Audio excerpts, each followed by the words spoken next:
আমরা আছি টাঙ্গাইল পাচানি বাজারে। এখানে আমরা আছি হচ্ছে জয়কালী মিষ্টান্ন ভান্ডার। এটা এখানকার টাঙ্গাইলের মধ্যে মোটামুটি অথেন্টিক, মানে পিওর টাঙ্গাইলের মিষ্টি যেটাকে বলে সেটা।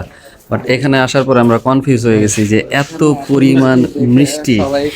So, আমরা আসছি 5 জন এখানে, জাস্ট আমরা একটু মিষ্টি খাবো এবং এখান থেকে মিষ্টি খেয়ে আমাদের নেক্সট ডেস্টিনেশন যেটা সিরাজগঞ্জ, সেখানে আমরা চলে যাবো। বাট এত পরিমাণ মিষ্টি এখানে, মিষ্টি দেখার পরে আমরা মানে টোটালটাই কনফিউজ যে আমরা কোনটা খাবো। তবে অবশ্যই চমচম খাবো যেহেতু টাঙ্গাইল আসছি, আর সাথে আরও কিছু ট্রাই করব, কিন্তু কোনটা ট্রাই করবো সেটা বুঝতেছি না। এখানে হয়ে গেছে এই কোনটা কোনটা নিতেছেন, কোনটা কোনটা দিতেছেন মামা একটু বলেন।